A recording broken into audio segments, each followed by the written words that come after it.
Welcome to the deep dive. Today we're looking at something pretty critical, actually. Australia's electric vehicle transition, EVs. Now, the benefits seem clear, right? But our sources show there's this surprisingly stubborn barrier to adoption down under. It's like this fog of skepticism almost that's just settled over things. Okay, let's unpack this. Yeah, it's really striking. The sources are quite clear. They talk about a deluge of misinformation and conspiracy theories. Yeah.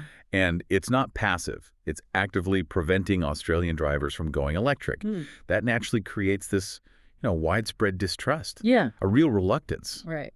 So, okay, our mission here today, it's kind of two parts. First, let's dig into the specific types of misinformation, really peel back the layers of that fog you mentioned. And this is crucial, we need to explore the strategies. How do you actually counter these stories? How do you build trust when people are already so skeptical? So when we talk about this deluge, what kinds of stories are we actually hearing? What specific themes are popping up again and again? What's really creating that distrust? Well, our sources point to several key themes. A really big one is what they call political manipulation. There's this quite pervasive belief that EVs are, well, some sort of conspiracy, like a Trojan horse, basically, aimed at destroying Australians' way of life. You often see it linked to, left-leaning governments, supposedly trying to force people into electric cars. Force them. Exactly. It taps into this anxiety about control, about losing individual freedom. It becomes less about the car and more about perceived government overreach. Wow. That's a really potent narrative, that fear of being controlled. Makes you wonder. I mean, is this kind of thing new, or have we seen similar resistance maybe with other technologies in the past, that sort of forced compliance idea? That's a great point. The specifics might feel unique to EVs, but that underlying fear, that suspicion of forced change or government control, yeah, you can see echoes. Think about, past debates around public health initiatives, or even way back, the shifts from horse-drawn carriages to cars. But with EVs, what makes it particularly effective is how it combines with performance and practicality concerns. Misinformation just loves to exaggerate the limitations. Yeah. You hear constantly about range anxiety, how far can you actually go? Or the idea that there just aren't enough chargers, the scarcity of infrastructure. Right. And of course the cost. Both buying the car and then keeping it running, the maintenance. These points get amplified way beyond the current reality. I mean, sure, early EVs had shorter ranges, but many modern ones, they easily top 400 kilometers now. That covers most people's daily needs easily. And the charging network. It's growing fast, much more available than the stories often suggest. Okay, but what about the environmental side? I mean, EVs are supposed to be greener. That's the whole point, isn't it? It absolutely is the point. But remarkably, there's a significant amount of environmental impact disinformation out there. Despite the clear long-term benefits, you get these claims circulating that making the batteries or disposing of them is actually worse than petrol cars. These often use, very selective data, or they misinterpret it. They might focus only on the mining for minerals, for example, without looking at the entire life cycle emissions, which overwhelmingly favor EVs. So it's not just about the cars in isolation, it's about the whole shift, the societal change involved. Precisely. And that ties into another strong undercurrent, these authoritarian overtones. The whole EV transition gets framed as something coercive. You hear things like, you will be forced into an electric car, or if you don't switch, you won't be able to buy fuel anymore. It evokes this really strong feeling of losing your autonomy, of being forced to comply. And that naturally provokes resistance. What's really interesting, and our sources highlight this, especially in the Australian context, is how these different threads, the political, the practical, the environmental, the authoritarian, they all kind of weave together. It creates this complex echo chamber of distrust. Yeah. It's almost self-reinforcing, and it goes way beyond just simple arguments about cost or range. Gosh, that paints a picture of some incredibly deep-rooted narratives. So given all that, what's the actual impact on the public? What does this misinformation do on the ground? The impact is, it's profound. It fosters, as the sources say, distrust and conspiratorial thinking. Plain and simple. And that directly slows down EV adoption, even with all the benefits sitting right there. What's fascinating, really, is just how deeply these stories affect actual consumer behavior. People become reluctant, sometimes even hostile, even when you show them the facts, the data. Our sources actually showed this distrust hasn't just slowed sales, it's also created a kind of social divide. Choosing an EV can almost be seen as making a political statement now, not just a practical choice. Hmm. And that complicates the whole transition way beyond just economics or the environment. It becomes about identity, about your worldview. That really changes things, doesn't it? It's not just about presenting facts anymore. It's about understanding the person, their fears, their concerns.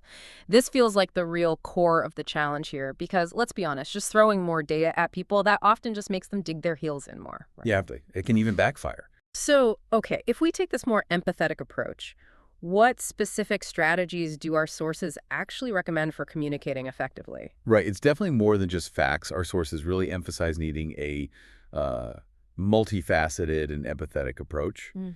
That means going beyond just reciting data. It means addressing those underlying fears directly and really engaging with communities. The key insight, I think, is that facts alone don't often change minds when strong emotions are involved.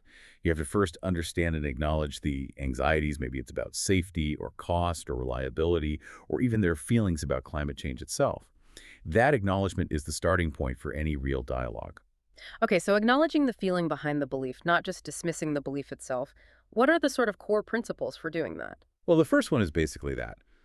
Understand the audience and their fears. You need empathy. You need targeted communication, not just a blanket message.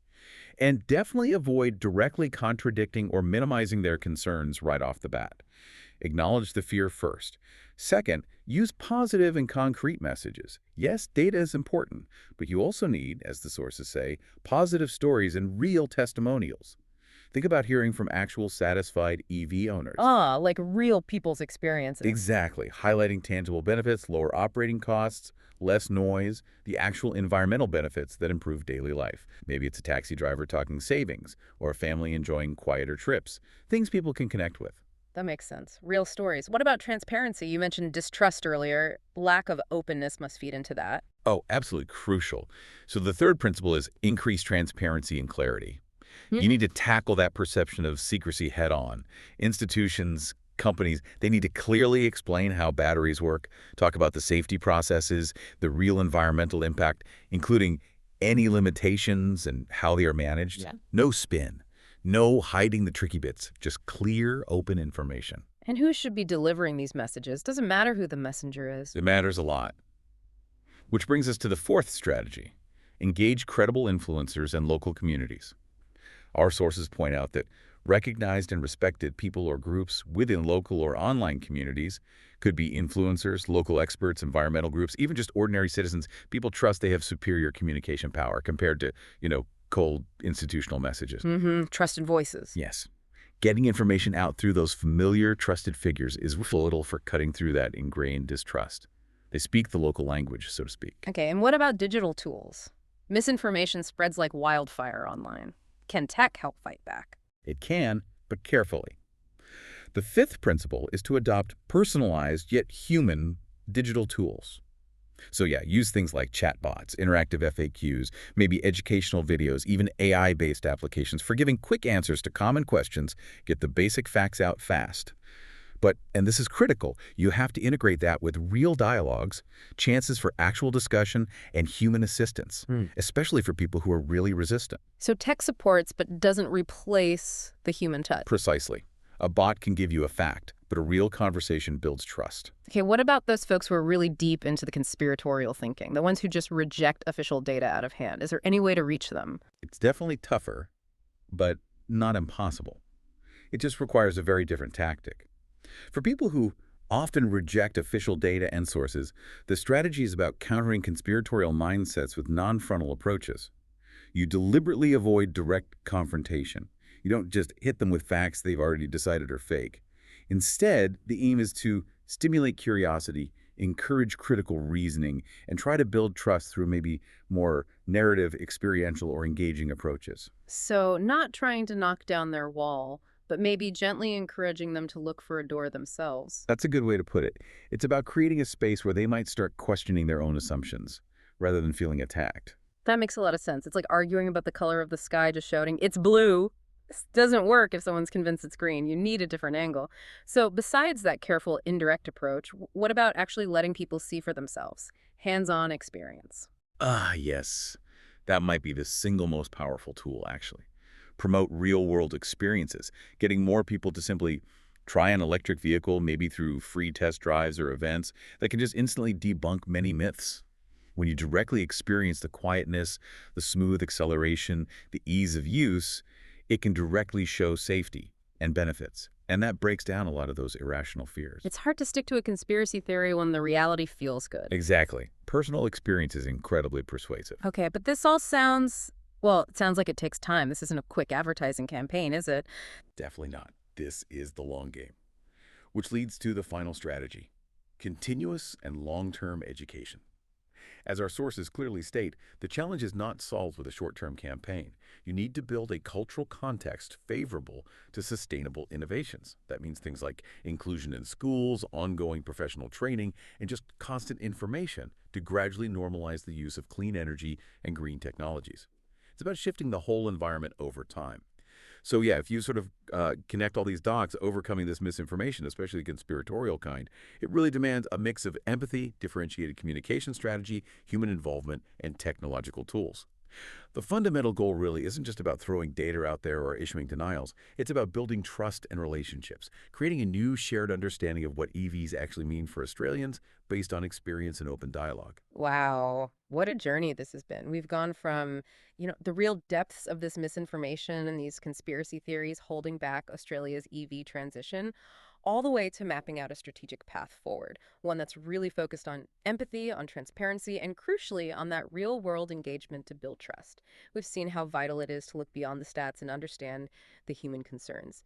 So as you listening, think about this deep dive, maybe consider this. How could these ideas about building trust, about countering misinformation with empathy, about using non-frontal approaches, how might they apply elsewhere? Think about other complex public debates facing similar challenges. It raises a really important question for you to explore. Where else could genuine empathy and maybe a more indirect approach be the key to unlocking progress instead of just more argument, something to mull over?